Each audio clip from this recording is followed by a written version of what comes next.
हरे Krishna everyone. आज हम भगवत गीता के 5वें अध्याय के 29वें श्लोक को करेंगे। ये इस अध्याय का आखिरी श्लोक है। ओके, तो श्लोक को पहले पढ़ते हैं। भोक्तारं यज्ञतपसां सर्वलोकमहेश्वरं सुहृदं सर्वभूतानां ज्ञात्वा मां शान्तिमृच्छति। तो इसमें भगवान कहते हैं, मुझे समस्त यज्ञों तथा तपस्याओं का परम भोक्ता, समस्त लोकों तथा देवताओं का परमेश्वर एवं समस्त जीवों का उपकारी एवं हितैषी जानकर मेरे भावनामृत से पूर्ण पुरुष भौतिक दुखों से शांति लाभ प्राप्त करता है। तो भगवान क्या कह रहे हैं श्लोक में कि भगवान को जानकर कि भगवान कौन है, उनको जानकर और भगवान को क्या मानना है। क्या लिखा है यहाँ पे? सर्वलोक महेश्वरम, पहले है भोक्तारम यज्ञ तपसम, सब यज्ञों के भोक्ता कौन है? सब तपस्याओं के भोक्ता कौन है? भगवान है। सर्वलोक महेश्वरम, सारे लोकों के ईश्वर कौन है? भगवान है। सुहृदम, सुहृदम का मतलब होता है जो सबसे प्रेम करे, सबसे अच्छा मित्र, उपकारी। तो सुहृदम, भगवान सबको समान रूप से प्रेम करते हैं, किसी से घृणा नहीं करते, किसी से द्वेष नहीं करते। सर्वभूतानाम लिखा है ना, सुहृदम सर्वभूतानाम, सर्व में सब आगे, सर्व में भगवान ऐसा नहीं है कि ये मेरा मित्र है, ये मेरा शत्रु है। भगवान के अंदर ऐसी भावनाएं, ऐसी फीलिंग्स नहीं है। वो सबके ऊपर कृपा करते हैं। ज्ञात्वा माम शांति मृच्छति, तो जो ये जानता है वो शांति को प्राप्त कर लेता है। अब ये जानकर कि भगवान सब तपस्याओं के भोक्ता है, यज्ञों के भोक्ता है, सब लोगों के महेश्वर है, परोपकारी हैं, ये जानकर शांति कैसे प्राप्त होगी? कैसे शांति प्राप्त होगी? शांति इस प्रकार प्राप्त होगी कि सबसे पहले हमें यह समझना चाहिए कि भगवान जो है वो सर्वशक्तिशाली, सर्वव्यापक है। अब भगवान जो ऐसे भगवान है वो मेरे मित्र है। जब ऐसे भगवान मेरे मित्र हैं और वो हमेशा मर्सीफुल है, वो हमेशा दया करते हैं। जैसे एक पिता है, उसका बच्चा कोई गलत रास्ते पे चल रहा है, उसको ड्रिंक करने की आदत पड़ गई। अब पिता उसको ले जाके कोई जेल में थोड़ा ना बंद करवा देगा। अगर जो बेटा है वो जुआ खेलता है, ड्रिंक करता है, तो पिता उसको ले जाके जेल में नहीं बंद करवाएगा। पिता हर संभव कोशिश करेगा कि उसकी बुरी आदतों से छुटकारा हो। तो भगवान हमारे ऐसे मित्र हैं जो हमारा हर वक्त भला चाहते हैं। तो अगर वो हमें कुछ समझाने के लिए, कई बार क्या होता है, जो पिता होता है वो बेटे को दंडित भी करता है, लेकिन उसके पीछे भी बेटे का भला ही होता है। अगर माँ बाप बच्चे को कुछ कहते हैं तो इसका मतलब ये थोड़ा ना है कि वो उनसे प्रेम नहीं करते, वो उनसे प्रेम तो करते हैं। लेकिन कई बार माँ बाप ने बच्चों को कुछ सिखाना होता है, इसलिए कई बार वो हाश भी हो जाते हैं। ठीक है।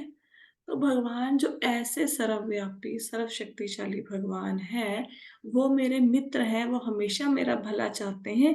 ये सोच के बरबस ही शांति आ जाती है। इतने शक्तिशाली भगवान जब हमारे मित्र हैं तो हम शांति को प्राप्त होते हैं। अब इसका तात्पर्य पढ़ते हैं श्रील प्रभुपाद के द्वारा। इसका तात्पर्य बड़ा है, लास्ट श्लोक का है। तात्पर्य श्रील प्रभुपाद के द्वारा। श्रील प्रभुपाद की जय। माया से वशीभूत सारे बद्ध जीव इस संसार में शांति प्राप्त करने के लिए उत्सुक रहते हैं, किंतु भगवत गीता की संश में वर्णित शांति के वे सूत्र को नहीं जानते। तो भगवान ने, अब देखो हम जितने भी बद्ध जीव हैं, बद्ध जीव कौन? जो हम संसार में फंसे हुए हैं। तो इनमें ना एक बड़ी लालसा होती है, बड़ी कामना होती है। किस बात की कामना होती है? कि हमें शांति मिले। हम यही गाते हैं ना, सुख संपत्ति घर आवे, कष्ट मिटे तन का। तो शांति प्राप्त करने के लिए हम हर संभव प्रयास करते हैं, हर संभव। किसी को लगता है धन से आ जाएगी, किसी को लगता है पति-पत्नी से आ जाएगी, किसी को लगता है बच्चों से आ जाएगी। तो शांति ऐसे नहीं आने वाली, हम कितनी भी कोशिश कर लें, ये जो हैप्पीनेस है, खुशी है, शांति है, ऐसे मिलने वाली नहीं है। लेकिन भगवान ने इस श्लोक में शांति कैसे मिले उसका सूत्र बता दिया आपको। शांति का सबसे बड़ा सूत्र यही है कि भगवान कृष्ण समस्त मानवीय कार्यों के भोक्ता हैं। मनुष्य को चाहिए कि प्रत्येक वस्तु भगवान की दिव्य सेवा में अर्पित कर दे क्योंकि वे ही समस्त लोगों के तथा उनमें रहने वाले देवताओं के स्वामी हैं। उनसे बड़ा कोई नहीं। अब कल मैं एक लेक्चर सुन रही थी, उसमें क्या सुना कि अगर आप सच में शांति चाहते हैं जीवन में, सुख चाहते हैं, आप चाहते हैं कोई विपत्ति ना आए, आप चाहते हैं मेरे सारे काम अच्छे से हो जाएँ, कोई विघ्न ना आए उसमें। अगर ऐसा आप चाहते हैं, तो जो हमारे गोपाल जी हैं, जो गोविंद हैं, जो कृष्णा हैं, आप उनको घर का मालिक बना दो। हुँ। अब हैं तो अभी भी वो मालिक, हैं तो अभी भी सब कुछ उनका, लेकिन हम ये बात मानते नहीं हैं। हम लोगों को ऐसा लगता है मेरा घर है, मेरे बीवी-बच्चे हैं, मैं ये सारा काम कर रहा हूँ, मैं ये सारा काम कर रही हूँ। तो मन में बस इतना मान लो कि सब कुछ भगवान का है। ये बच्चे, ये घर, ये सारा का सारा अपनी ज़िम्मेवारी भगवान के ऊपर डालो, कि भगवान का ही है, भगवान ही मालिक है। हम तो उनके काम करने वाले एक छोटे से नौकर हैं। हुँ। तो ये मानो कि अगर भगवान को घर का मालिक बना दो तो जीवन में भी बहुत सारी प्रॉब्लम्स आती हैं, हर एक बंदे की लाइफ में प्रॉब्लम होती हैं। तो स्टूडेंट को स्टडी की टेंशन रहती है, बिज़नेसमैन को बिज़नेस की, नौकरी वाले को अलग से टेंशन है, घर का काम भी करना है, नौकरी भी देखनी है।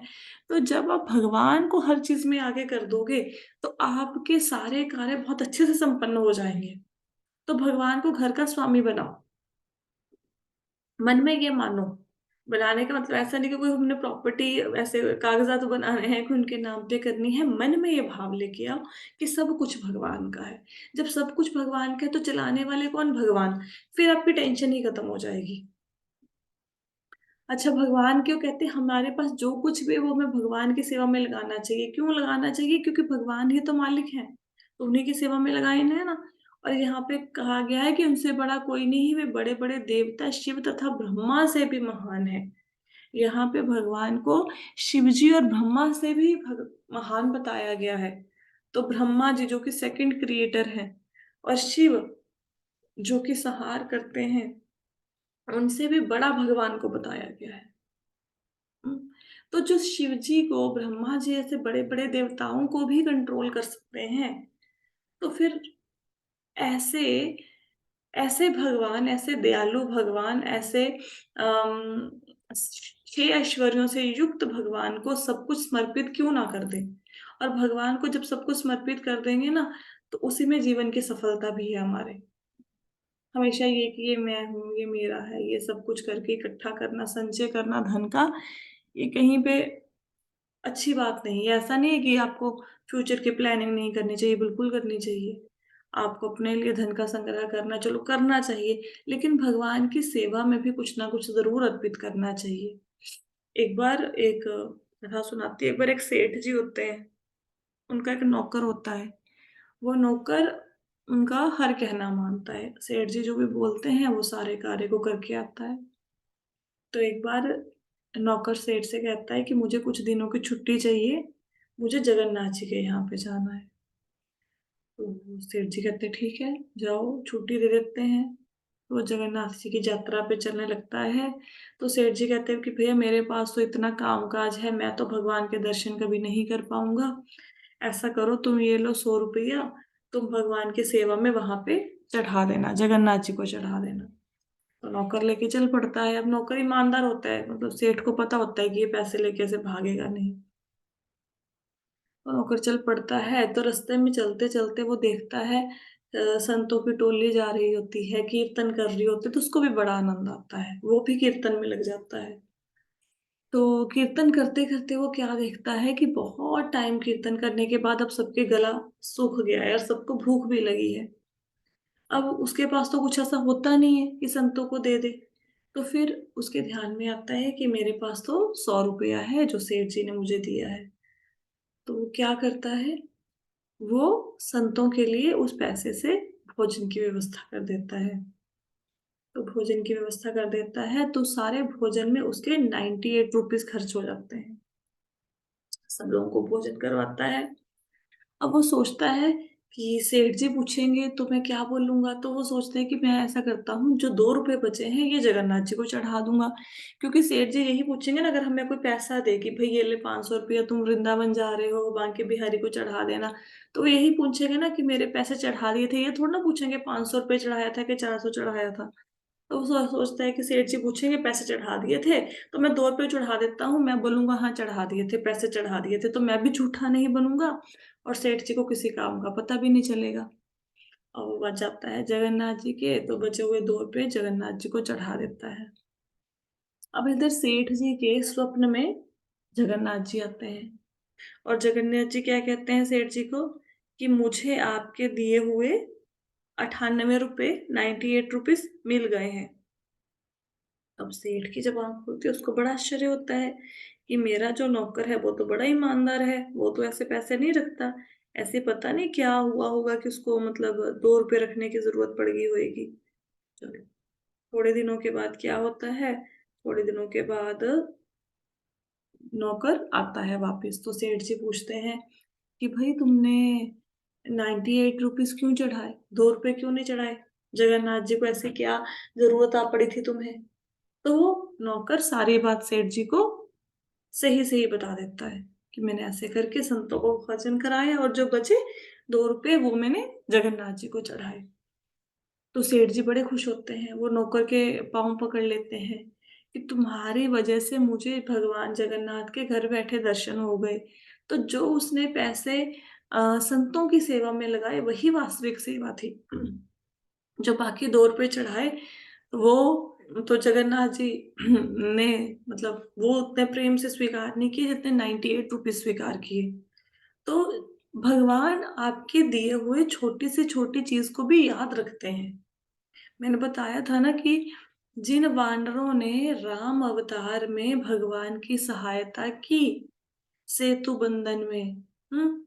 जो लंका में युद्ध हुआ, तो कृष्ण अवतार में भगवान उनको अपने हाथ से माखन खिलाते हैं। देखो भगवान, सर्वशक्तिमान भगवान, जिनके रोमकूपों से असंख्य ब्रह्मांड निकले, वो भगवान वानरों को अपने हाथ से माखन खिलाते हैं।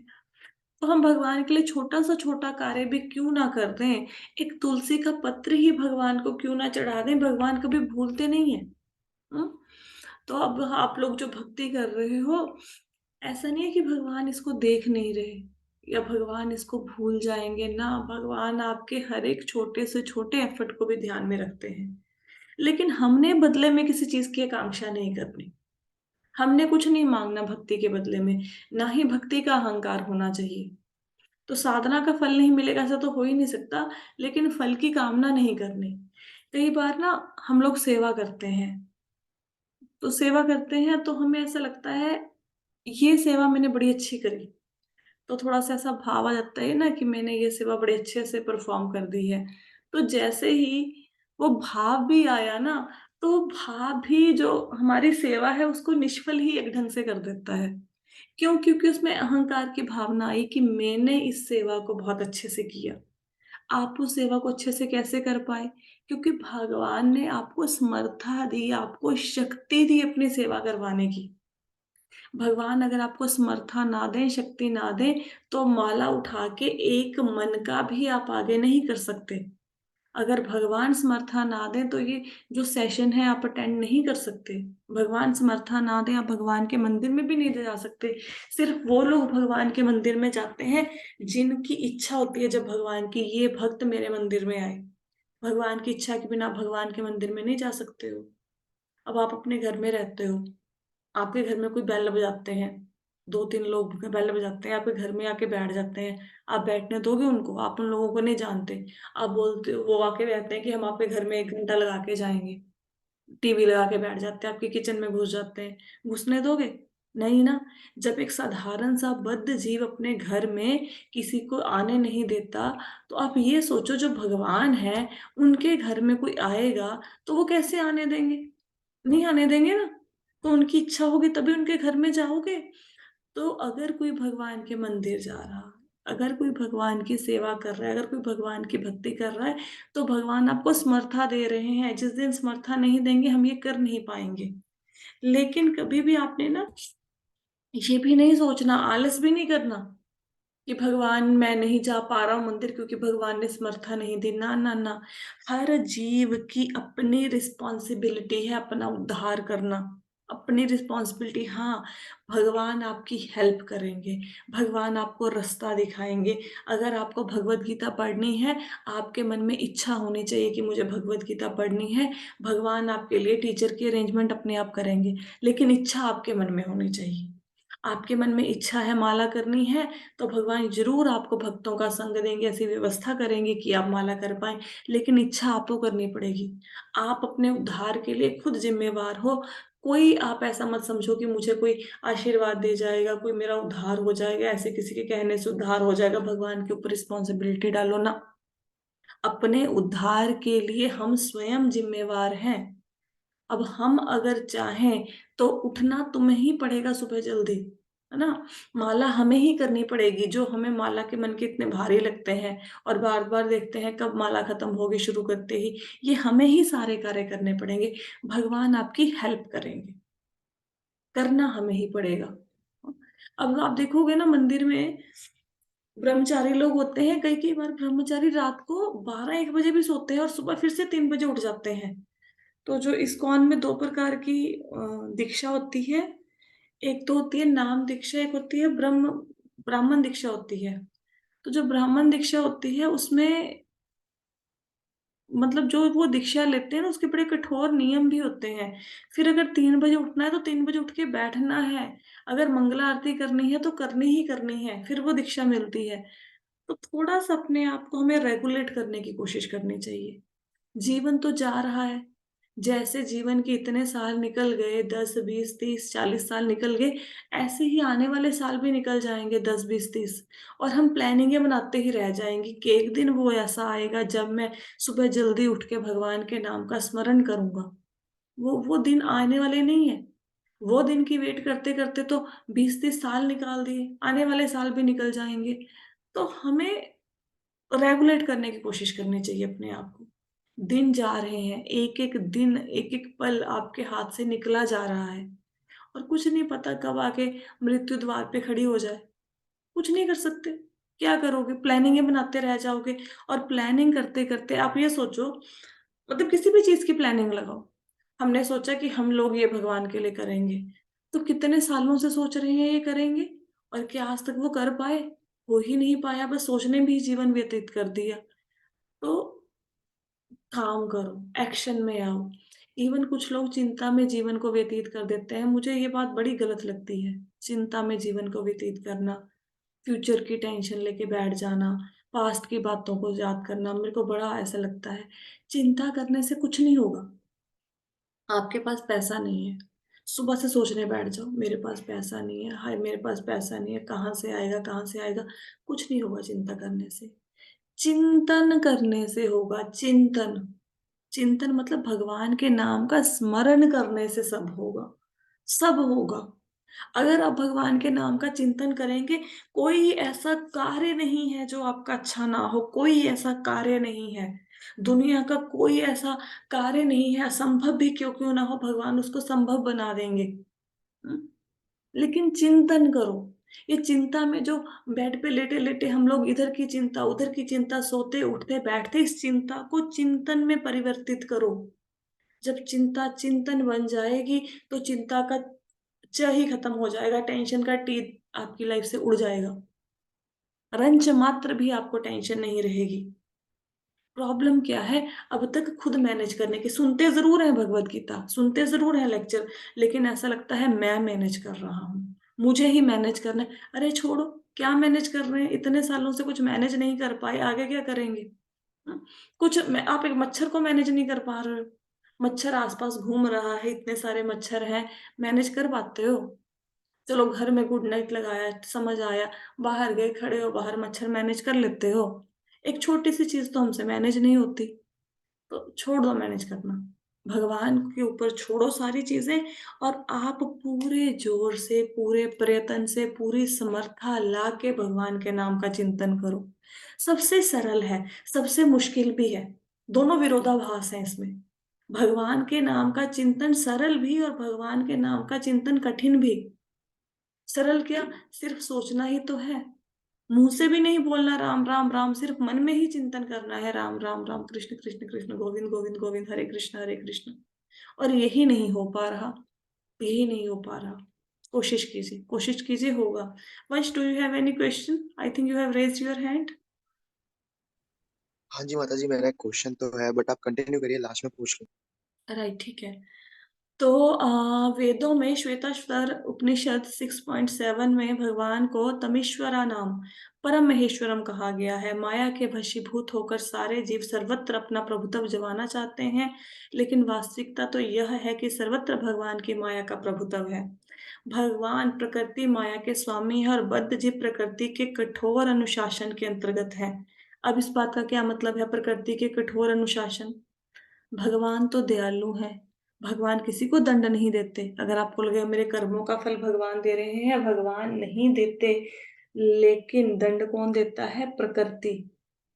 प्रकृति। तो प्रकृति क्या है? प्रकृति के पास कोई दया नहीं है।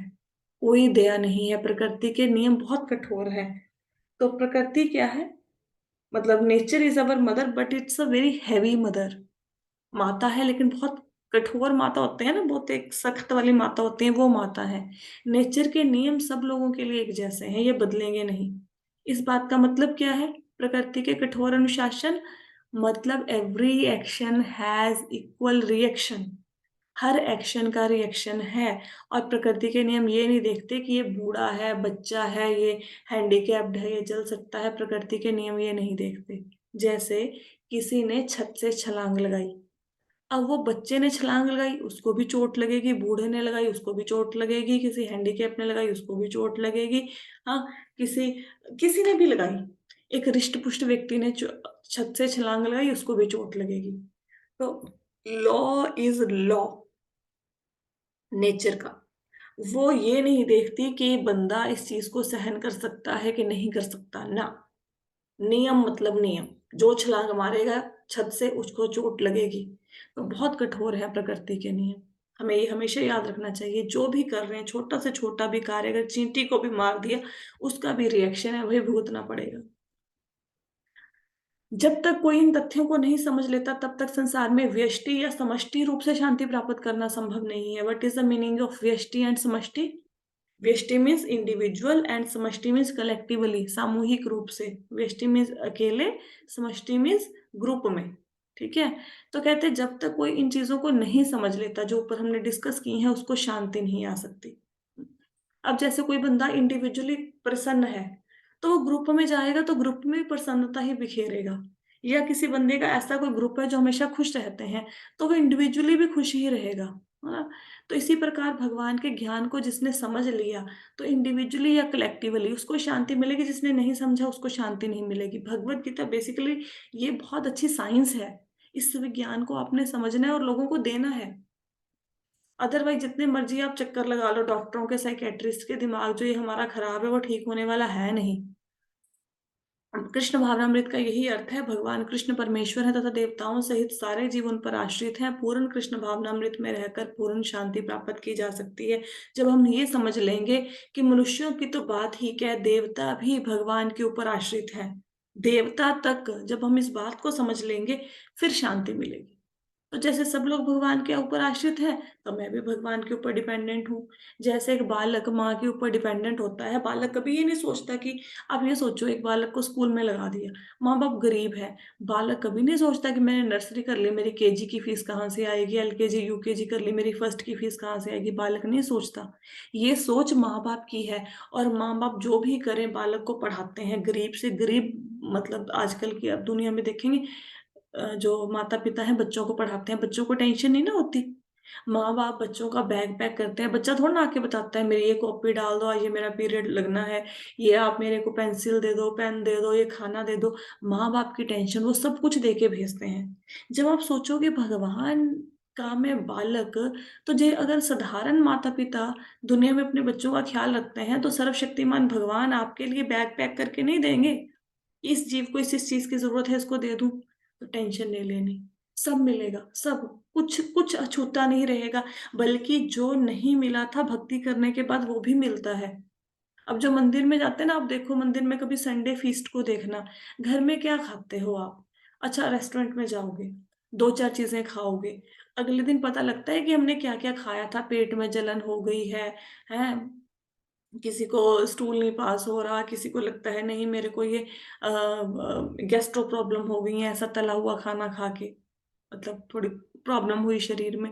मंदिर में जाओगे, अलग अलग वैरायटी का खाना, एटलीस्ट आपको 2-3 टाइप की तो सब्जी मिल जाती है संडे फीस्ट में। You will get one sweet dish also, you will get, इस बार आपने एकादशी प्रसादम लिया ना, वन नाइस पूरी विद 2 वेजिटेबल्स, है ना, उसके साथ आपको सर्व की जा रही है, साथ में खीर भी है, और क्या चाहिए?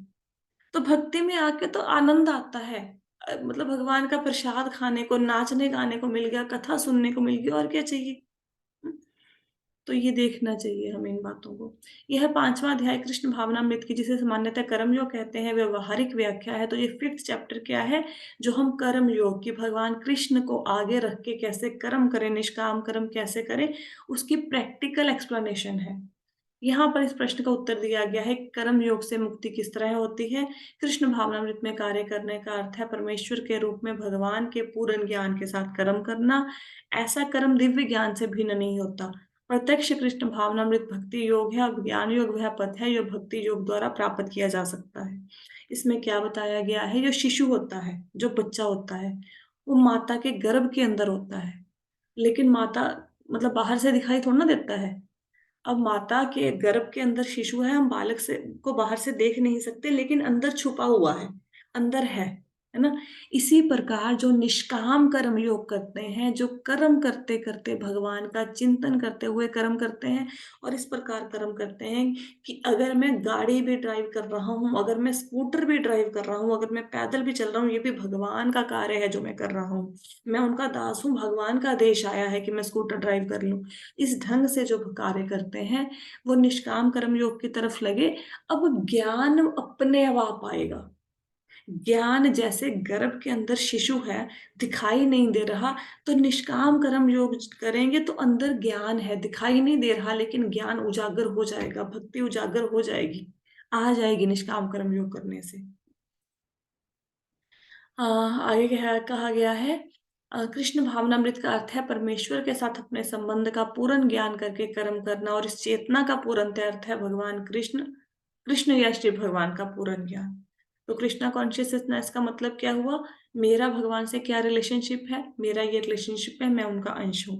और चेतना क्या क्या अर्थ है? कि कौन है भगवान? श्री कृष्ण ही भगवान है। शुद्ध जीव भगवान के अंश के रूप में ईश्वर का शाश्वत दास है। वह माया पर प्रभुत्व जमाने की इच्छा से माया के संपर्क में आता है, यही उसके कष्टों का मूल कारण है। जब तक पदार्थ के संपर्क में रहता है, उसे भौतिक आवश्यकताओं के लिए कर्म करना पड़ता है, किंतु कृष्ण भावनामृत में उसे पदार्थ की परिधि में स्थित होते हुए भी आध्यात्मिक जीवन में ले आता है। क्योंकि भौतिक जगत में भक्ति का अभ्यास करने पर जीव का दिव्य स्वरूप प्रकट होता है। जो मनुष्य जितना प्रगत है, उतना ही पदार्थ के बंधन से मुक्त रहता है। अब इसमें क्या बताया गया है? नारियल देखा है कभी? नारियल, तो नारियल दो प्रकार के होते हैं। कच्चा नारियल होता है, एक सूखा हुआ नारियल होता है ना। कच्चा नारियल जो जो मिलता है ना, हम काट के खाते हैं, स्लाइसेस काट के दे देते हैं उसके। एक होता है पका हुआ नारियल। तो पके हुए नारियल और कच्चे नारियल में क्या फर्क है? जो कच्चा नारियल है, वो चिपका रहता है खोल के साथ। जो बाहर उसका खोल है ना नारियल का, है ना, तो उसके साथ वो चिपका रहता है नारियल। लेकिन जो पका हुआ नारियल होता है, वो होता तो खोल के अंदर ही है, लेकिन वो खोल से डिटैच हो जाता है। अगर आप सूखे हुए नारियल को कभी खोलोगे ना, तो उसको आपको खोल से अलग नहीं करना पड़ेगा, थोड़ा सा ऐसे मारो और पूरा का पूरा नारियल बाहर आ जाता है ना। तो पदार्थ, पदार्थ क्या मतलब? जो दिख रहा है आपको, घर बार संसार। अब आप इसके साथ चिपके हुए हो, सूखे नारियल, वो पके हुए नारियल के जैसे। बेटा बेटी, धन दौलत, पति पत्नी, घर बार, रिश्तेदार, चिपके हुए हो ऐसे। ये हमारी अवस्था है बद्ध जीव की। जब हम कृष्णा कॉन्शियसनेस में आते हैं, तो ऐसा नहीं कि हम माता-पिता को प्रेम करना छोड़ देंगे, बच्चों को प्रेम करना छोड़ देंगे, ना। प्रेम तो वैसे ही करना है, लेकिन वो बाहरी तौर पे करना है। इंटरनली ये सोचना है मैं किसका? भगवान का। ऐसा नहीं कि कृष्णा कॉन्शियसनेस में आए तो बच्चों को खाना खिलाना छोड़ दिया, माला लेके बैठ गए, ना। उनके साथ वैसे ही प्रेम वाला व्यवहार करो, लेकिन आंतरिक तौर पे अपने आप को जैसे जो सूखा नारियल होता है, वो खोल से अपने आप को अलग कर लेता है, रहता खोल के अंदर ही है। तो इंटरनली डिटैच होना है, बाहरी तौर पे वैसे ही नाटक करना है कि हम आपके ही हैं, उतना ही प्रेम करना है, उतना ही अच्छे से रिस्पॉन्सिबिलिटी निभानी है, लेकिन इंटरनली मन में मान लो कि मैं कृष्ण का हूँ। हुँ, ऐसे करना है। तो आगे कहते हैं जो मनुष्य ये हो गया भगवान किसी का पक्षपात नहीं करते। यह तो कृष्ण भावनामृत के लिए व्यक्तिगत व्यवहारिक कर्तव्य पालन पर निर्भर करता है, जिससे मनुष्य इंद्रियों पर नियंत्रण प्राप्त करके इच्छा और क्रोध के प्रभाव को जीत लेता है। और जो कोई उपर्युक्त काम इच्छाओं को वश में करके कृष्ण भावनामृत में दृढ़ रहता है, वह ब्रह्म निर्वाण या दिव्य अवस्था को प्राप्त कर लेता है। कई बार लगता है हम कहते हैं हमारी भक्ति में कितनी प्रगति होएगी, मैं कितना आगे तक जाऊँगा या जाऊँगी। वो किसके ऊपर डिपेंड करता है? वो डिपेंड करता है आपके ऊपर, जितना आप प्रयत्न करेंगे, जो कहते हैं ना जितना आप गुड़ डालोगे उतना मीठा होगा। जितना हम प्रयत्न करेंगे, जितना मन के साथ भगवान से अटैच होंगे, उतनी हमारी प्रगति होगी। लेकिन हम अपने बलबूते पर अपनी अपनी प्रगति नहीं करवा सकते, अपनी माला के दम पर, अपनी साधना के दम पर, भगवान की कृपा होनी चाहिए। आप अपने एफर्ट करते रहिए, भगवान की कृपा बरसेगी और आप भगवान को प्राप्त कर लेंगे, उतनी ही प्रगति करेंगे। भगवान किसी से पक्षपात नहीं करते, भगवान सबके लिए इक्वल है, सबके लिए। अरे वो राक्षस जो उनको मारने आते हैं, उनके ऊपर पक्षपात नहीं करते। आपको कोई थप्पड़ लगाएगा, 1 दिन खाओगे, 2 दिन खाओगे, चौथे दिन उसको मार दोगे, वैसे तो पहले दिन ही मार दोगे। भगवान को जो लोग मारने हैं, भगवान ने उसका वध किया उन राक्षसों का, लेकिन उनको मुक्ति दी। हम लोग ऐसा नहीं ना कर सकते। तो भगवान किसी का पक्षपात नहीं करते। कृष्ण भावनामृत में अष्टांग योग पद्धति का स्वयमेव अभ्यास होता है, क्योंकि इससे अंतिम लक्ष्य की पूर्ति होती है। यम, नियम, आसन, प्राणायाम, प्रत्याहार, धारणा, ध्यान, समाधि के अभ्यास द्वारा धीरे-धीरे प्रगति होती है। किंतु भक्ति योग में तो ये प्रस्तावना के रूप है, क्योंकि केवल इसी से मनुष्य को पूर्ण शांति प्राप्त हो सकती है। यही जीवन की परम सिद्धि है। तो कहते हैं जो अष्टांग योग के हैं ना, यम, नियम, आसन, धारणा, प्रत्याहार, समाधि, ध्यान, ये सारे जो नियम हैं, इनका जो सार है वो सार है भक्ति। और कृष्णा कॉन्शियसनेस में स्टार्ट ही हम भक्ति से होते हैं। तो जितने ये 8 अंग बताए गए अष्टांग योगा के, ये प्रस्तावना है। प्रस्तावना क्या होता है? भूमिका। भूमिका बनाना, किसी का बेस बनाना, बैकग्राउंड बनाना। तो ये सारे बैकग्राउंड में है। ठीक है। मेन मेन कोर्स क्या है? आप किसी रेस्टोरेंट में गए, वहां पे स्टार्टर आपको दे दिए, मेन कोर्स आता है ना बाद में। तो मेन कोर्स हमारा भक्ति है। और कृष्णा कॉन्शियसनेस की विशेषता ये है कि सीधे-सीधे भक्ति से जोड़ दिया। जो पिछले स्टेप है उनको सबको छोड़ दिया, वो अपने आप आते रहेंगे पीछे-पीछे। सीधा भक्ति से जोड़ दिया आपको। तो इससे शांति मिल जाती है। Right? So this is all about this shloka. हाँ जी Vansh, now you can ask your question. We are having 4-5 Hare minutes. Krishna माता जी।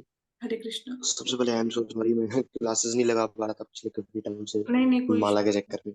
कोई इश्यू नहीं है, कोई तो इश्यू नहीं। मेरा क्वेश्चन माता जी ये था कि आपने बोला था कि हमें खुद पे मतलब इंडिपेंडेंट रह करके भक्ति करनी है, ऐसा नहीं है कि भगवान ही सब कुछ करेंगे।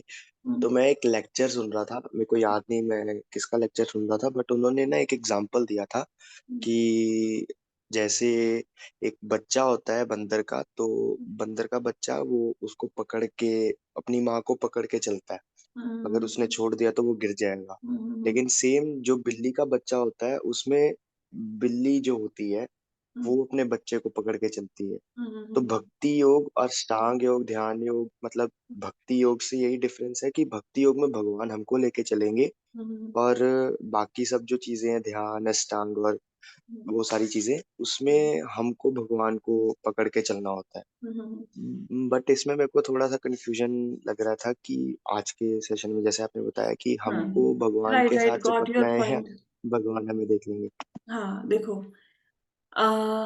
आप हाँ, प्रेम प्रभु का ये लेक्चर है, बहुत ही सुंदर। वैसे और भी काफ़ी सारे प्रीचर्स ने इस एग्ज़ाम्पल को यूज़ करते हैं कि जो बंदर का बच्चा होता है, वो अपने माँ को पकड़ के चलता है। बंदर को, तो गिरने की संभावना बनी रहती है। लेकिन अगर बिल्ली का बच्चा है, उसमें माँ बच्चे को पकड़ के चलती है, मतलब भगवान हमें पकड़ के चलते हैं, हमारे गिरने की संभावना नहीं होती। लेकिन यहाँ पे अगर हम सब कुछ भगवान के भरोसे छोड़ दें कि बस मेरा उद्धार भगवान कर देंगे, हम बोले कि भगवान, अब देखो, भगवान उद्धार करेंगे, बिल्कुल करेंगे, वो कृपा करेंगे तभी सब कुछ होगा। लेकिन माला हमें ही करनी है, सुबह जल्दी हमें ही उठना है, ये जो पठन श्रवण है ये हमें ही करना है। अगर हम ये सोच के बैठ जाएं कि नहीं, मेरा उद्धार तो भगवान कर देंगे, मैं भगवान का बालक, भगवान मेरा उद्धार कर देंगे, और मैं अपने कोई एफर्ट ना डालूं, फिर कुछ नहीं होने वाला। हम अपने उद्धार के लिए स्वयं रिस्पॉन्सिबल हैं, कर्म हमें ही करना पड़ेगा। जैसे आपको पता है, महाभारत के युद्ध में अर्जुन को विजय किसने दिलाई? भगवान ने दिलाई। आप, भगवान ने क्या बोला कि जितने लोग हैं सारे मरे हुए हैं, ठीक है, तुम इनको मारो। लेकिन अर्जुन को शस्त्र तो उठाना पड़ा ना। युद्ध में विजय भगवान ने दिलाई, लेकिन शस्त्र अर्जुन ने उठाया। तो ऐसा नहीं है कि भगवान वो बोले ठीक है तुम अर्जुन घर जाके बैठो, मैं सबको देख लूंगा। तो जो शस्त्र है वो आपको ही उठाना पड़ेगा, माला आपको ही करनी पड़ेगी। उद्धार भगवान करेंगे, लेकिन रास्ते पे आपको चलना है। This is the basic difference. उद्धार तो हम अपना अपने आप नहीं लाइक कर सकते माता जी माला के अगर दम पे, लेकिन माला हमें फेरनी पड़ेगी। श्रवण कीर्तन हमें करना पड़ेगा, मंदिर हमें जाना पड़ेगा, सेवा हमें करनी पड़ेगी। उद्धार भगवान करेंगे, कार्य हमें करना पड़ेगा। मतलब माता जी फिर इसमें क्वेश्चन मेरा ये आता है कि कोई कार्य करने के लिए शक्ति भी तो भगवान ही देते हैं ना। तो शक्ति भगवान देते हैं, लेकिन उसमें इच्छा, मतलब इच्छा, हमको। इच्छा आपकी होनी चाहिए। Okay okay okay. इच्छा हमारी होनी चाहिए, तो शक्ति तो मतलब भगवान देंगे। अब आपकी, आपको सुबह उठा देंगे भगवान, अलार्म भी आपका बजा देंगे, कोई बंदा आपको कॉल भी कर देगा, लेकिन इच्छा ही नहीं है उठने की, लेटे हुए हैं, मजा आ रहा है रजाई में, फिर भगवान क्या करेंगे भाई? इच्छा हमारी, शक्ति वो देंगे, इच्छा आपकी। तो राइट। मतलब हमको बस इच्छा करनी है, उसके इच्छा बाद करो, बाकी सब भगवान इच्छा करो, करेंगे। इच्छा के बाद एक्शन भी। अब मुझे ना बड़ा आदमी बनना है, मैंने इच्छा करके बैठ गई, मुझे बनना है मुकेश अंबानी, बस इच्छा कर ली घर में बैठ के। एक्शन भी करो, इच्छा, उसके बाद एक्शन भी करो। भगवान शक्ति देंगे, समर्था देंगे। हम्म, इच्छा के साथ ये नहीं कि मैं माय भगवान की सेकंड भक्ति करना क्वेश्चन चाहता इज, हूँ पर बेड पे, ऐसे नहीं, एक्शन भी लो। तो इसी से रिलेटेड मेरा एक क्वेश्चन था कि जैसे कि अब मेरी इच्छा है और अच्छा, मैं एक एक्शन भी मिनट कर के रहा लिए हूँ, वंश, मैं आपकी लेकिन बातों काट रही हूँ, सॉरी, ये ना भी सेशन ओवर हो जाएगा, 1 मिनट बचा है। तो क्योंकि आपका क्वेश्चन का डाउट रह गया, तो आप री लॉग इन कर सकते हैं, मैं इसको सेशन को दोबारा से आपके लिए लॉग इन कर